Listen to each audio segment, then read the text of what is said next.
はい、皆さんこんにちは。竹チューバー竹テル4代目です。さてですね、今日皆さんにご紹介したいのはうなぎ受けあるいは転ばしとかって言ったりもするんですが、昔ながらのうなぎを取る竹筒のことなんですが、これはどういう仕組みになっているかというと、胴体はね竹でこう編んでるんですけれど、このねうなぎが入るこの仕掛けのこの部分がですね、こんな形のものがついてます。うなぎを取る道具も全国各地にあるんで、それぞれ呼び名が違うんじゃないかと思うんですけれど、高知県ではねエギと言われてます。こういう形のものなんですが、竹を尖らして、これどういう風になってるかというと、これをうなぎとしますと、うなぎがこう入ってきてですね、こう入ってスーッと入ってしまうと、もう一旦入ると逆戻りできなくなる。竹ならではの弾力を生かした魚を取るための道具なんですが、これがここの中に入っていて、後ろね布をちょっと入れて、で竹の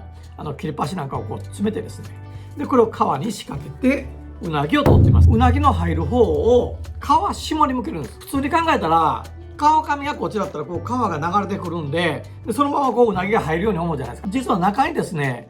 うなぎの餌となるミミズなんかを中に入れてます。ミミズの匂いが皮紙から皮下の方へこう流れていく。その匂いに惹かれてうなぎがこう入っていくと、こういった仕組みになってるので、必ず皮下の方に向けて仕掛けるのが当たり前。魚っていうのは皮紙へ泳いでいくっていう習性があって、こういった道具も必ず皮下に向けて仕掛けるようにしてます。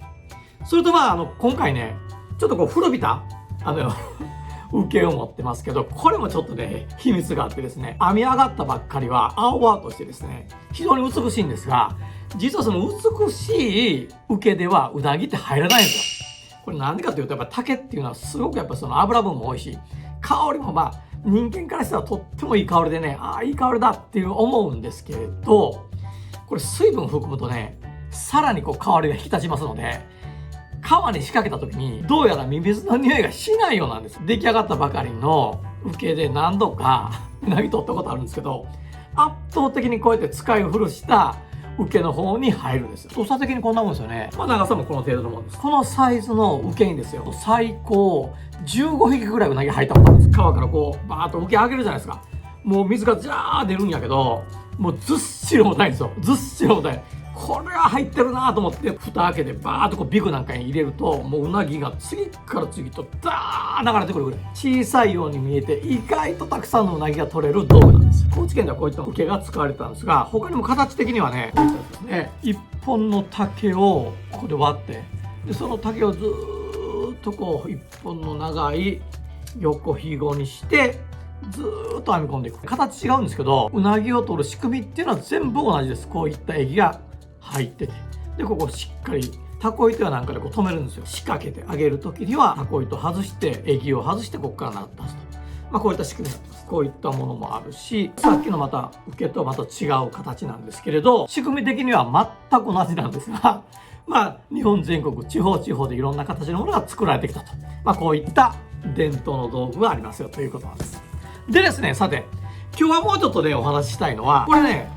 さっきのうなぎ受けなんかに比べるとちょっと短くて寸胴の形をしてるんじゃないかと思うんですが、これは一体何を取るかというと、土壌なんかを取ってた昔道具なんですよね。僕はあんまり土壌は取ったことはないんですが、やっぱり今でも土壌を取られてる方っておられて、で仕組み的にはねやっぱさっきの液と同じなんです。一旦入ると出られないよと、土壌土とかって言われたりするんですけど、ちょっとこう引っ掛けるとこついてて、もしかしたらこうやってかけてですね、ちょっとインテリアにも使えるんじゃないかなと思ったりするぐらいのものなんですが、これも実際使われます。蓋してですね、ここから土壌が入って土壌を取ることができる道具なんです。もう一つ皆さんに紹介したいのは、結構ね東北の方で篠竹っていう真竹とか破竹とかとはまた違ってね、細い竹があるんです。その細い竹で作られた、今現役バリバリで使われている土壌で、これもやっぱり仕組みは同じでね、中にこう入ると出られなくなる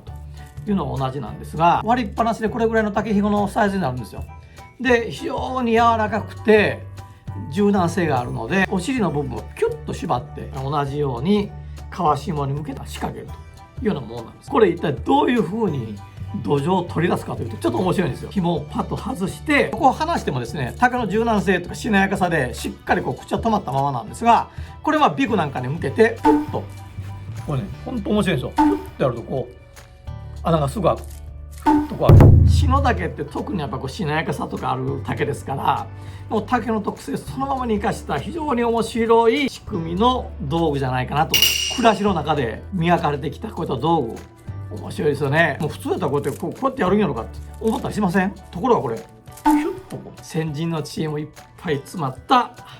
道具の一つじゃないかなというふうに思ってます。ノーバンブーノーライフ。最後まで動画をご覧いただいてありがとうございます。グッドボタン、チャンネル登録よろしくお願いいたします。